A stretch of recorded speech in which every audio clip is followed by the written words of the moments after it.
Hi, everyone. In this lecture, I want to look at the issues of driver training and testing, right? How do we know whether we should be giving you a license and when should we take it away, right? How should we be evaluating your performance? And what I want to do is relate this to theories of learning, how we learn skills. And what we're going to see is we don't really take into account what we know about learning very well in terms of driver testing and training, right? It varies from country to country, as I think I mentioned last time, but we really just trying to very simple test to get a license that really doesn't predict very well how well you're going to do on the road. But let's get into the details, right? So it's a really a fact of life that I think everybody's aware of this. We don't say it out loud often that most people are not really well prepared to drive when we let them start driving, right? And when they get their license, right? They've gone through very, very minimal training, right? A lot of driver testing and training and license evaluation is we test things that are easy to test rather than really important. And when I got my driver's license, I had to do 3-point turns, parking on a hill, okay, that is a measure of skill, but is it as important as how to get out of a skid, right? How to overtake and pass safely, which we saw early in the course. It was a very dangerous situation. We don't really give drivers any training at all in those things. What we're really expecting them to do is figure it out after they give their license when they're on the road and could potentially have a major accident and hurt someone, right? So we have this kind of learn on the fly kind of approach to driving, which it was one of the reasons that when we get to talking about the effective age, you'll see teenage drivers are one of the worst in terms of safety records. It's not surprising, right? We haven't really taught them very much. They haven't developed those mental models we talked about a few lectures ago to perceive risk and so on, right? So there's a lot of issues we have here, right? The learning curve for driving. This is from some work from John Groger showing that driver experience, right? If you look at months with a license, right? If you look at the number of crashes, this is what I was talking about. Look at the enormous number of crashes that occur within 6 months of someone getting a license, right? That really suggests they're not ready to be driving, right? As you go down, overall, the number, how much experience you have explains 60% of the variation in accidents, right? So that's a huge number, right? So we're really letting people on the road when they're not ready, but we do it anyways, right? This could be something to do with age, right? We also, not only do we have a lack of experience, we also have, teenagers, right? Teenagers are more risk taking. They're just more distractible, lots of different things. But at the same time, they do have things that should be positive: faster reaction time, better attentional focus. So there should be a trade off, right? So in research terms, we have a confound between, is the effect really an age effect, the fact that you're a teenager with hormones flowing around, or is it a learning effect, right? The fact that you haven't practiced the skill and developed the mental models and things we talked about before. So sometimes those are hard to tease apart. But what I want to do today is start by looking at the basic principles of learning that we know, the power law of practice, the effects of different types of practice, and then get into the specifics of driving training and talk about maybe how we could improve it a little, right? And then we'll look at the driver assessment and what should be on a driving test, what should be on a test that determines, once you get older like me, whether I'm keep fit to drive, right? So let's get into it. So some of the basics of learning. This is something we all know about. It's called the power law of practice, right? Learning has this massive initial. So if you're talking about the number of errors I make and you plot it against the amount of practice, you typically get something like this. You get this massive initial improvement followed by slower and slower gains. Think about any skill you tried, trying to play the guitar, trying to take martial arts lessons or whatever. This first part is really fun, right? You get massive improvement. Suddenly you can play a whole song. Suddenly you can do this move. But then things start to get harder, and with each practice session, you get less and less improvement. You're still improving, but it's not as exciting and motivated, right? So what you see, right, is down here, this is when people quit, right? People start to give up because the gains are not as motivating and things like that, right? So this is a consequence of any skill, right? So we what the problem is, we're letting people drive out here, right, when they're still learning. What we would rather do is they're still improving at a lower rate. Okay, So with the skills, all skills show initially a large improvement, and then you get diminishing returns, right? You still improve forever, right? There's lots of research I could point you to showing you still improve even after you've practiced something for 10,000 hours, right? You still get little improvements as you go along if you practice in the right way. This is from John Groger. This is showing the crashes as a function of how much you've driven, right? It looks pretty much exactly like a power law, right? These are males and females. What you could see is you get massive reductions in crashes initially, follow as you get more and more experience, which is the power law of practice, right? That's what we see with the power law of practice. So what we're seeing here is this major effect, and as I say, the problem is we're letting you drive out here, right? Which is dangerous. The other kind of thing we need to consider with practice is how we organize practice, and there's this basic effect that we see in terms of how we structure practice in terms of what's called mass versus distributed. There's two effects: mass versus distributed and random versus blocked, right? So mass practices tends to be what we do with a lot of things like studying for exams, and our doing driver training, where we try to pack everything in a small interval. It's cramming. Another word for mass practice is cramming, doing the last minute things. Distributed practice is where we take much longer and we practice over a few weeks. We study a little bit here and there. There's a massive amount of work showing that distributed practice is better. Not surprising. I think everybody knows that. Spacing it out gives you time, sleep in between, time to what we call consolidate memories, let them build, is incredibly important. The other type of issue we have with practice, as I mentioned, is called blocked versus random practice. Blocked is where you do the same skill over and over and over again, and then you switch to a different skill. So I'm going to teach you how to brake a car or do left turns, do a whole bunch of those, or steer around a corner. Then we'll switch to something else. Random is where you randomly switch. So you do a left turn, and then you do a braking, and then you do. So for driving, we're pretty good with this. A lot of the other kind of skills we train, we tend to block them, but we could do it better. We could mix in things a bit more. Um, Research has shown, mass practice. Mass practice gives you quick acquisition, but retention is less durable. You don't remember things as well. You forget. Okay. Distributed practice takes longer till you get to the same level, but you're way better in the long run. You'll remember way more. As I mentioned, distributed practice is better because it allows for rest and recuperation, or allows for memory consolidation. There's tons of research showing that if you have people practice something, then you let them go away, either just through a period of time or through sleeping or through a nap, they come back better always, right? Because your memories have time to what's called consolidate. In terms of the random versus block, there's tons of research on this going back to the 70s. This is when I know a classic study by Shea and Morgan. They had people tap blocks. Okay, they had to tap 3 different sequences. One group practiced the same sequence over and over, then switched to a different one, which is blocked practice. Another group did the sequence 1 first, sequence 2 second, sequence 3, not in any order. It was a random order. What did they find? This is the typical thing you find when you do random versus block practice. So the random group, these are how long it takes to produce the sequence, which is you want shorter is better. What you can see is the block group immediately does better, right? Because it's simpler. It's easier practice, right? Practicing the same thing over and over again is easier than having to do this sequence, left, right, middle, then thumb, middle, right? You have to switch between them. It's harder. They're going to interfere with each other. And so what you find is the random group initially struggles, but then by the end of the practice, they're pretty much at the same level. So acquisition of the skill is slower. But here's where the real big difference comes in. If you get the block group, right, and you ask them to switch between tasks, which they're going to have to do in the real world, they do terribly, right? They can't handle it.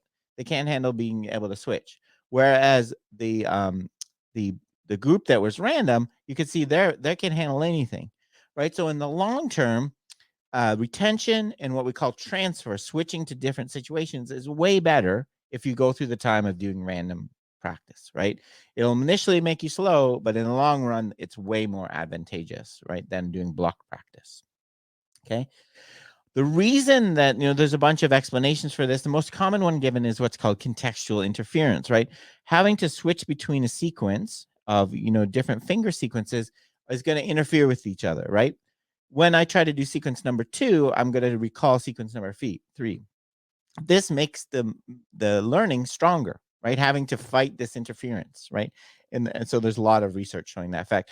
So this points to the idea that, when we do driver training, we should be mixing in different skills, right? The different sub skills, car following, steering, etc.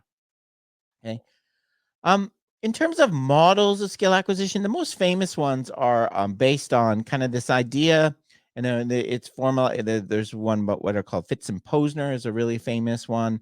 This is one that's kind of formalized in the SACDAR model, and the idea is that we go through these distinct stages when we learn a skill like driving. We start with what's called the declarative stage. This is where we learn and we perform basically by remembering and pulling out a series of facts, right? So you can think about, I use driving a stick shift. You have to remember, okay, now first I push in the clutch, then I shift the gear, then I let out the clutch, then I step back on the gas, right? You're remembering the steps involved and you're holding them in working memory. So you have these facts, what sometimes we call declarative knowledge. You're pulling them out of working memory and then you're using it.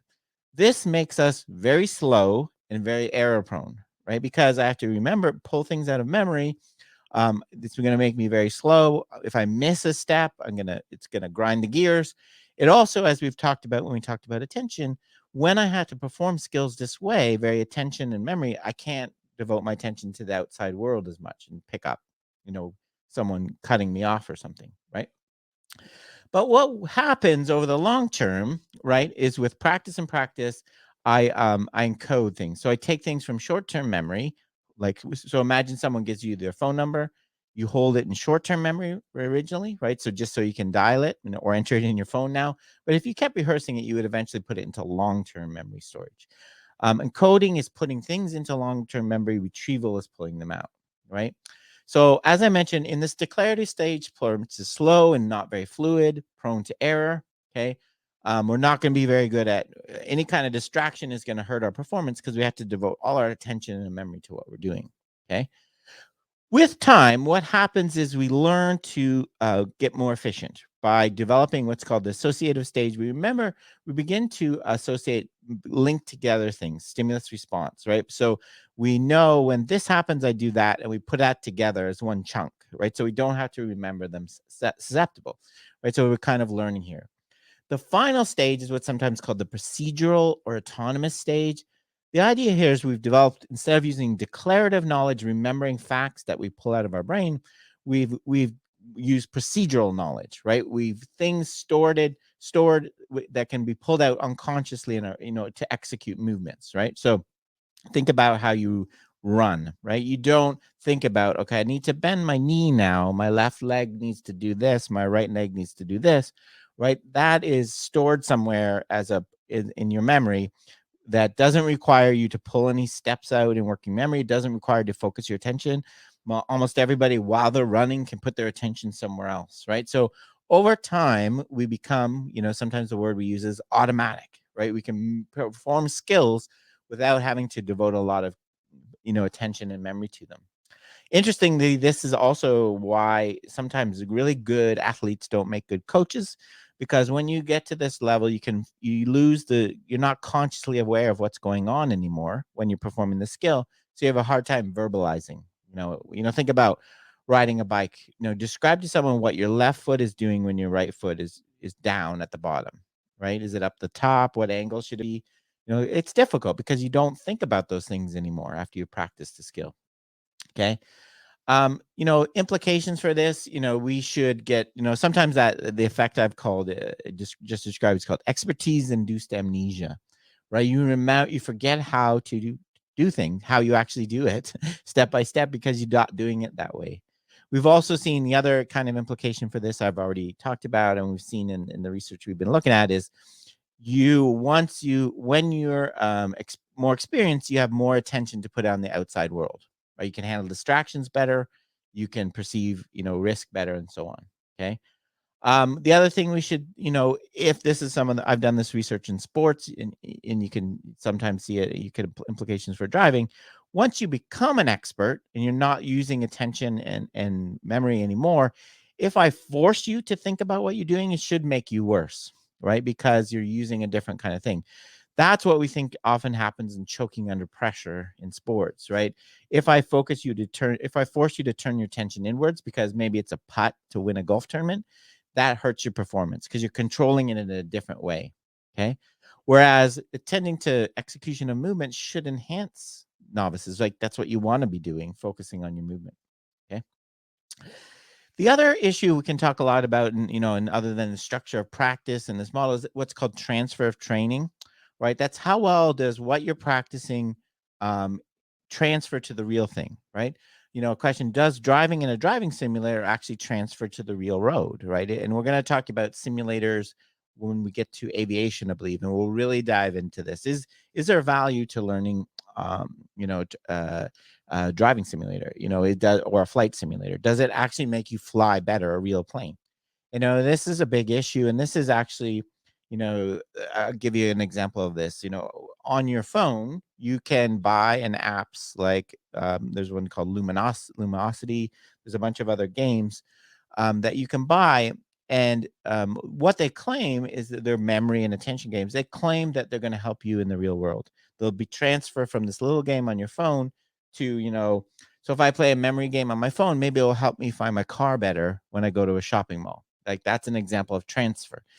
There's really not much evidence to support that. They're actually, some of these companies have been fined by the FTC for false claims, right? Because there's no evidence really that transfer. But with transfer, we get three different types. There's positive transfer is what we want. We want training on this to help you get better at that, right? Training in the simulator makes you better at a real flight, a learning real flight. Negative transfer is when something you're doing actually hurts you. And the classic example we could talk about in driving is when you learn to drive in America and then you go to England, right?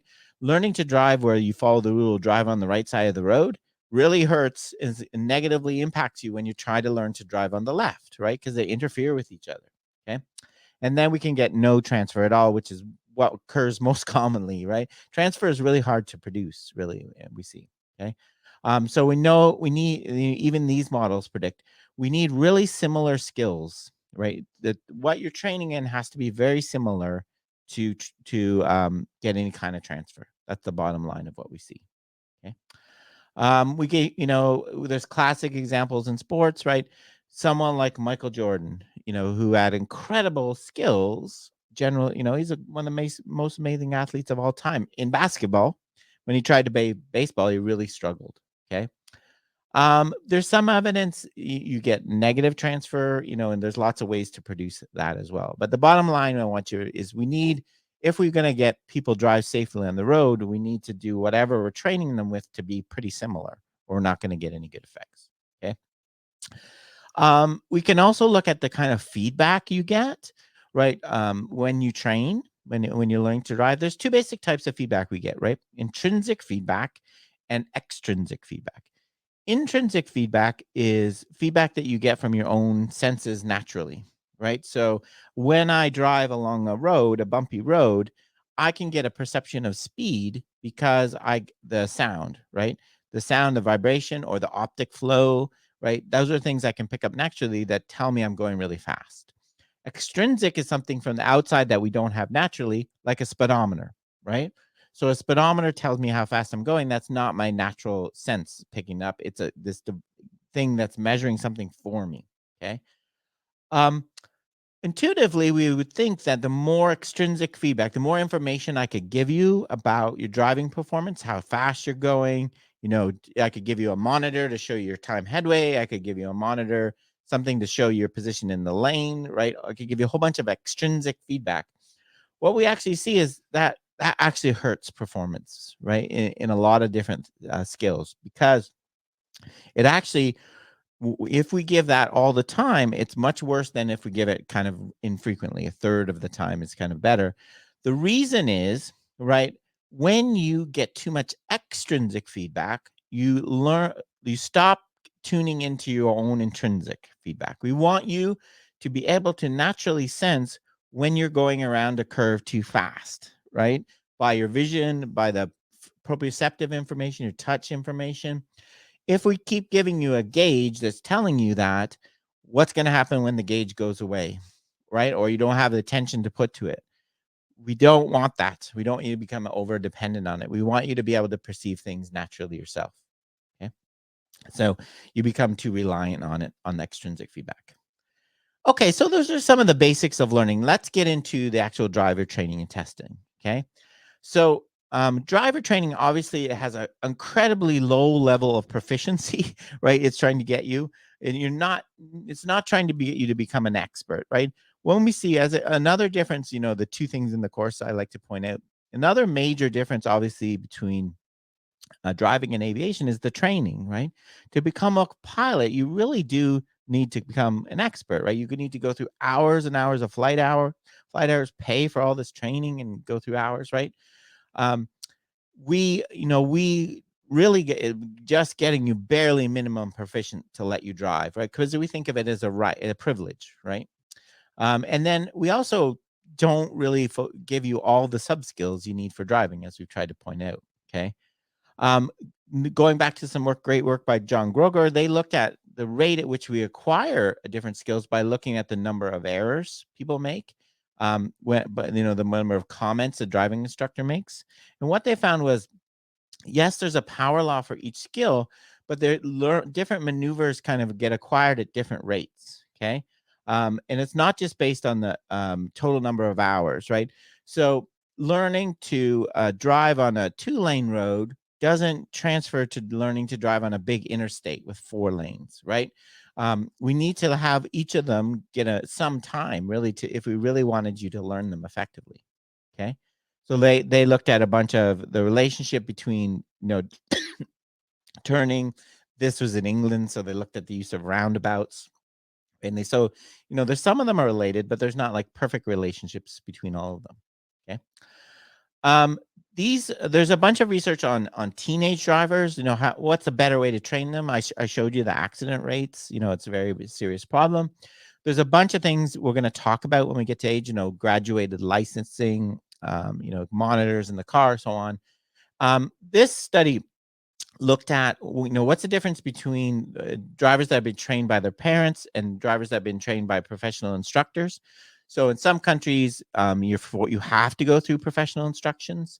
I know in Canada and some places in the US, you get better deals on insurance if you go through a company that trains you to drive rather than just letting your parents do it. But actually, they found there's actually no difference, right, in terms of the test performance, accident rate. Um, there's really no benefit in this study, at least, and there's been other ones to formal driver training, right? Because it's not, think about it, it's not really training you on the really big things either, right? And the main thing that mattered was how much you practiced before you started driving, whether it was with your parent in a parking lot or at some formal course. The results were pretty much the same, suggesting that our formal driving training needs to be changed, right? It's not doing what it's supposed to be doing. Okay. Um, so the problem is, there's a lot of these essential skills. The example I always like to give is, I grew up in Canada, obviously, where there's snow and ice. I took my driving test in the summer, right, on a dry road.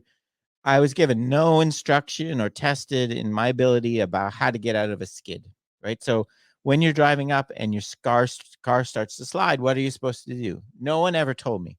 What I actually did, and I'm admitting something here, is that when my friends and I, after hockey practice, we took our parents' cars and we went around the parking lot and did skids. Right? We were just for fun. And years later, I was actually got into one on a real road with approaching a car, and I knew exactly what to do. I knew how to steer because I practiced it myself. No one ever taught me. So there's all these things: overtaking, skidding, driving in bad weather. How do we drive in rain? How fast? How far behind a car should be? We never teach these things, right? We teach and test what's easy to measure, right? So drivers are going to have to learn all these other really serious skills that can learn to accidents on the fly, right?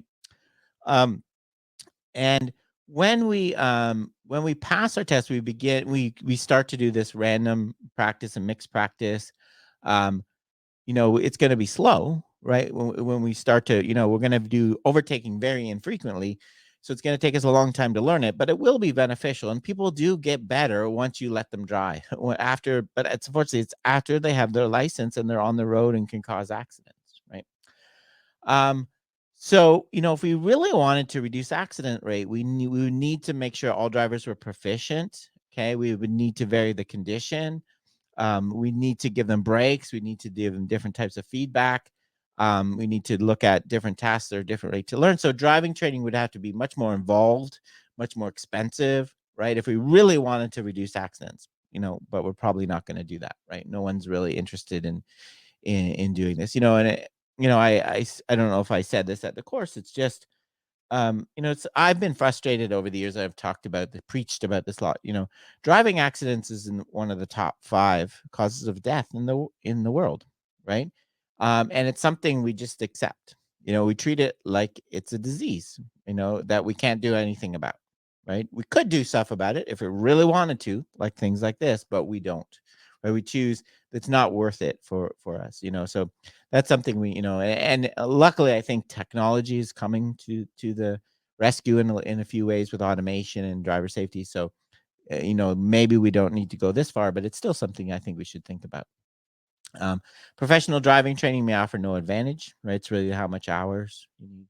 Um, the other thing it applies, the written test you do to get your license, where you have to say, how far in feet should I follow the car in front of me?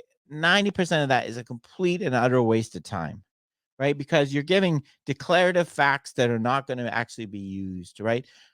We already talked about, how do you judge? We're terrible at judging distance. So if I tell you you should be 20 feet behind the car in front, no one can use that, right? They have to learn it actually in the skill itself, right? So most of the written test is a waste of time. Okay. Um, most countries, as I said, have recognized this for a long time, and things like graduated licensing has started to come in. But it's not just age, right? You get the same effect if an older person starts driving for the first time. Okay. There's the options, as I said, there's things we can do, but we could give you more training, can't make you have supervised, and some of these things, letting drivers drive by themselves are part of graduated licensing in a lot of places we'll talk about. So some of these things have been incorporated. Um, there's other countries that take this way more seriously. These are some examples of graduated licensing things that people do. So you get greater penalties for offenses. In Canada, there's no tolerance for alcohol. You can't drive at night. Limited number of passengers. Okay, and there's a lot of research showing these kind of things really do help to reduce driving accidents by teenagers. Okay. Testing, both at when you get a license and when you get a driving license. Are we testing the right things? No, right? Um, we're testing things that are not where accidents occur. Okay. We need to test higher level things. How well can you perceive risk, right? How well do you adjust your car following in a dangerous situation, right? Instead of little simple maneuvers on the road. Okay. Um, um, the test scores people get on actual driving tests, there is some predictive value. People that do better on driving tests do have fewer accidents, but it's very, very small relationship. And the worst test performance leads to a less than a 1% change, right? We're not testing, of course, we're not testing the right things, right? Your ability to do a simple turn maneuver in a closed course is not going to predict whether you're safe overtaking and passing, right? So that's not surprising at all. Okay. Expert performance is based on procedures, actually doing things, not just doing. Okay. Procedures are highly specific. Simple reaction time tests, simple vision tests you do at a driver's license office are not going to predict who's going to get in an accident. And this is, as I said, we'll get into this more when we talk specifically about elderly drivers. Okay. One of the things we assess most, if you think about driver's lessons, we test people's vision. We typically do it. We measure visual acuity. So we throw up an eye chart. We look at how far down you can read. What they did was they found, they compared this with people's ability on the road to detect pedestrians, handle nighttime driving, right? How well does visual acuity, this simple measure of vision we use, actually predict your visual ability on the road? Again, Not at all, right? Not at all. They looked at the correlation between acuity and your performance under different conditions. These are the correlations. Remember, it goes from -1 to plus. So we would want them to be 1. They're not even 0.1, right? They're terrible. They explain 1% of the variation in your to 6% of the variation in people's visual abilities on the road is explained by the visual acuity, right? So we're measuring the wrong things. Seeing details in a static image is not what you use when you drive. So it's not surprising it doesn't predict anything. Okay. So we need to do more road tests, more assessment of the ability. And this is where maybe using simulators can come in. We'll talk about that later on. Okay, that's it for the lecture on driver testing and training.